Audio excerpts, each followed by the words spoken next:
नमस्कार. आज आपण आणखीन एका महत्वाच्या संकल्पनेचा विचार करणार आहोत. अकर्तेपणा. गीतेमध्ये ह्या संकल्पनेवर खूप जोर दिलेला आहे. मी अमुक केले किंवा तमुक केले आणि म्हणून मला माझ्या त्या कर्माचे हे असे फळ मिळायला हवे, हा विचार साधकाने करू नये. त्याने असा दृढ विश्वास सदैव बाळगला पाहिजे की प्रत्यक्ष परमेश्वरच सर्वांच्या माध्यमातून कार्यरत आहे आणि त्याच्या मागे त्याचाच काही उद्देश आहे, त्यातून मला काहीच प्राप्तव्य नाही. याला अकर्तेपणा म्हणतात. पण याचा अर्थ असा नाही की आपण करता नाही, म्हणजे आपल्या हातून जे कर्म घडते त्याची आपण कोणतीही चिंता देखील करू नये.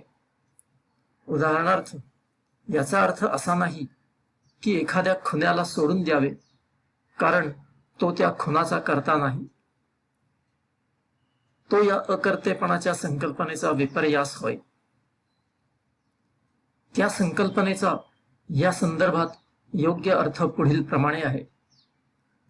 खुनी हा लौकिक अर्थाने गुन्हेगार आहे आणि लौकिक अर्थाने आपण आपल्या कर्मांसाठी जबाबदार असतोच. त्यामुळे खुनाचा आरोप सिद्ध झाल्यावर खुन्याला शिक्षा ही भोगावीच लागते. म्हणून कोणत्याही कर्माची सुरुवात करण्याआधी आपण आपली बुद्धी, अनुभव व माहिती यानुसार त्या कर्माच्या लौकिक परिणामांचा नीट विचार तर केलाच पाहिजे आणि मग त्या कर्माच्या परिणामांचा जो अनुभव येईल तो स्वीकारला पाहिजे, मग तो चांगला असो किंवा वाईट. अकर्तेपणाचा खरा अर्थ पुढील प्रमाणे आहे. आपण जे कर्म करतो त्याचे परिणाम बऱ्याचदा आपल्या अपेक्षेपेक्षा वेगळेच होतात. याचे कारण असे की कोणत्याही परिस्थितीत जे घडते ते कित्येक वेगवेगळ्या आणि त्या परिस्थितीशी निगडित अशा वेगवेगळ्या व्यक्तींच्या कृती यांच्या एकत्रित परिणामांमधून घडते. त्या अर्थाने आपण हे समजून घ्यावे की मी एकटाच सर्व काही करत नसतो. परमेश्वरी लीलेत करता क्वचितच कोणी एकच व्यक्ती असते. म्हणून त्याचा अर्थ असा होतो की जे घडले ते फक्त माझ्या एकट्याच्या कृतीमुळे घडले असे आपण मानू नये. त्यात इतर लोकांची कृती देखील होती. शिवाय काही विशिष्ट परिस्थितीमुळे मला माझी ती विशिष्ट कृती करणे भाग पडले असू शकते वगैरे. कित्येक लोक असे मानतात की सृष्टीचे सर्व नाट्य एखाद्या व्हिडिओ गेम प्रमाणे चालले आहे आणि त्यामागे एक पूर्वलिखित संगणक प्रणाली म्हणजेच विधिलिखित आहे. आपण सर्व फक्त त्या नाट्यातील नट व नट्या आहोत, ज्यांचे अर्थातच त्या नाट्यावर नियंत्रण नाही. आध्यात्मिक दृष्टिकोनातून एक खुनी असे म्हणू शकेल की त्याने खुनाचे जे कर्म केले त्याच्या मागे परमेश्वरी योजनाच होती आणि तो त्याच्या हातातले एक बाहुले होता. किंवा तो खुनी त्याच्या कृत्याचे असे समर्थन देईल की उदाहरणार्थ त्याच्या कार्यालयातील त्याचा वरिष्ठ अधिकारी खूपच जुलमी होता आणि त्यामुळे त्याच्या मनात राग साठत जाऊन एका क्षणी त्याचा विस्फोट झाला व त्याच्या हातून त्या वरिष्ठाचा खून झाला. तेव्हा आध्यात्मिक दृष्टीने परमेश्वराने आधीच लिहून ठेवलेली व त्यानुसार घडविलेली ही विशिष्ट परिस्थिती सुद्धा एका अर्थी त्या खुनाची करता आहे. अगदी त्या खुन्याचा मूळ स्वभाव, ज्याच्यामुळे तो जसा वागला तसा वागला, त्या कृत्याचा करता आहे.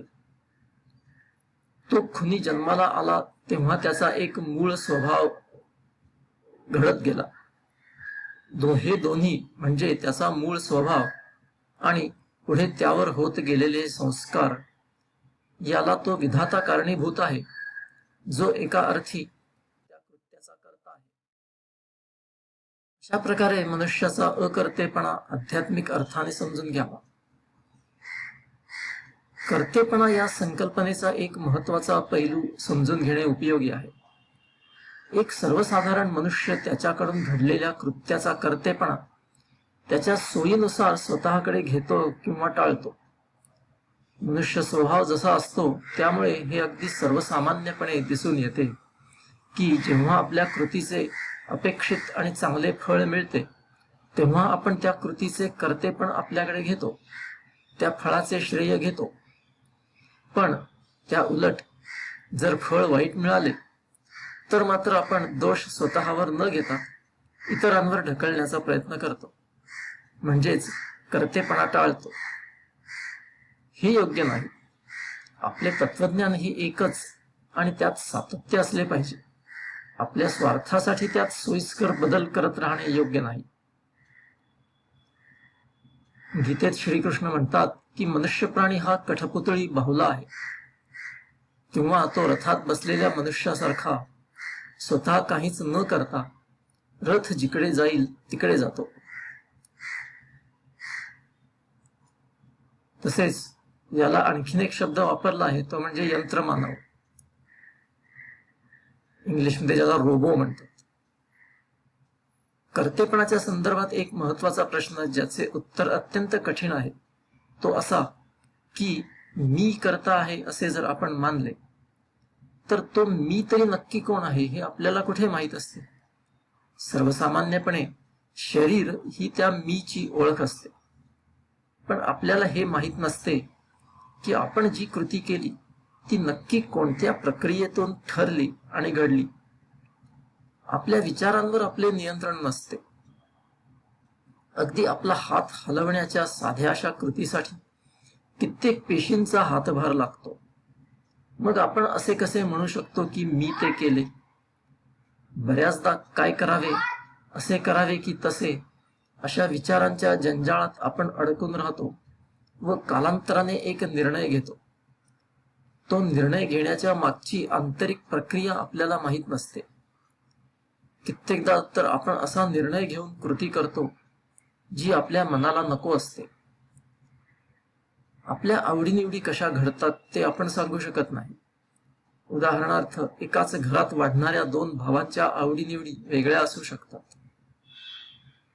एकंदरीने विचार करता आपली कृती म्हणजे अत्यंत क्लिष्ट अशा प्रक्रियेचा परिणाम असते. जणू आपल्यामध्ये एक क्लिष्ट अशी संगणक प्रणाली असते जिच्यानुसारच आपली कृती ठरत आणि घडत असते. मग असे असताना आपली जी मी ची अनिश्चित आणि धूसर व ढोबळ अशी कल्पना असते त्या मीला करता मानणे कितपत योग्य आहे? म्हणूनच गीतेतील हा एक अत्यंत महत्वाचा उपदेश आहे की आपण आपली कर्मे व त्यांचे फळ याचा मोह ठेवू नये. पण ज्या लोकांना हे समजत नाही ते त्यांच्या अहंकाराला कवटाळून बसतात आणि मग त्यांना वाटते की मी हे केले ते केले वगैरे. पण शहाण्यांनी अशा अज्ञानी लोकांना समजवायला जाऊ नये, कारण त्यांना ते कधीच कळणार नाही आणि वळणार तर मुळीच नाही.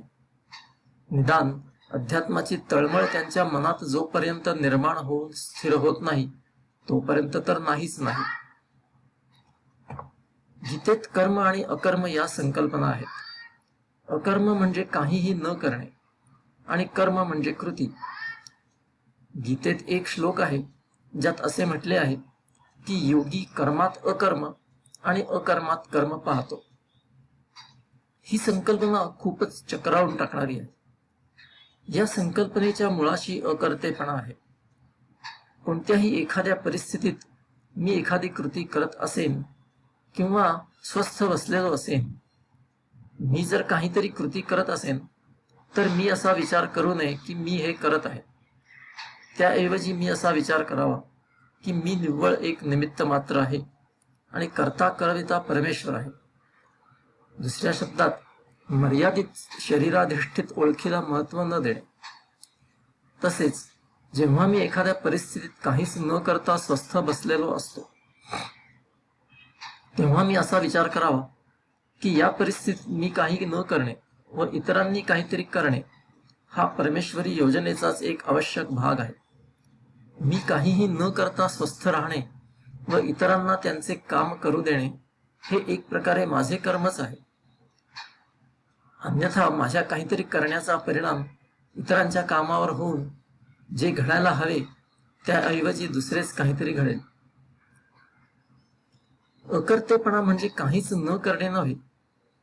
त्याचा अर्थ असा की कृती करत असताना मनात त्या कृतीच्या फळाची कोणतीही इच्छा न ठेवणे. जेव्हा आपले काहीतरी ध्येय असते तेव्हा आपण ते ध्येय साध्य करण्याच्या दृष्टीने आपल्याला योग्य वाटेल अशी कृती करतो. मग आपल्याला वाटते की आपण त्या कृतीचे कर्ते आहोत आणि आपल्याला असेही वाटते की आपण काहीतरी केल्यामुळे आपल्याला काही विशिष्ट फळ मिळावे. परंतु आध्यात्मिक वृत्तीचा मनुष्य कोणत्याही फळाची इच्छा न धरता कृती करतो. त्याची कृती वर्तमान परिस्थितीत योग्य अशी आपोआपच घडते.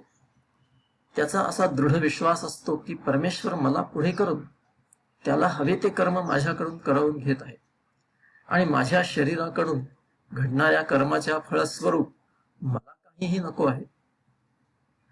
अशा प्रकारची कर्मे आध्यात्मिक तत्वज्ञानात फारच सुंदर वर्णिलेली आहेत. भाजलेले बी कधी अंकुरत नाही, तसेच मनात कोणत्याही फळाची इच्छा न करता केलेली कृती ही बंधक कर्म होत नाही. उलट पक्षी एखादी इच्छा मनात धरून केलेली कर्मे जिवंत बी सारखी असतात आणि ती नेहमीच अंकुरतात व पुढे त्यांचे झाड होते व त्याला ऐहिक अनुभवांच्या रूपाने कडू गोड फळे पण येतात, ज्यांच्यामुळे आपल्याला सुखदुःखाचा अनुभव घ्यावाच लागतो. पण वर वर्णन केलेली वृत्ती तेव्हाच शक्य होते जेव्हा आपल्या मनात वैराग्य भाव स्थिर होतो. जर आपल्याला अजून ऐहिक जीवनात रस असेल तर इच्छा विरहित असणे व तरी कर्म करत राहणे शक्य नसते. जर एखाद्याने खरोखरच कर्तेपणाचा त्याग केलेला असेल तर त्याला पापपुण्याच्या कोणत्याही बंधनाचा प्रश्नच नसतो. जेव्हा आपल्यामध्ये कर्तेपणाची भावना असते तेव्हा आपण आपली कृती आणि त्यानंतर होणारी घटना यांच्यामध्ये कार्यकारण संबंध पाहतो.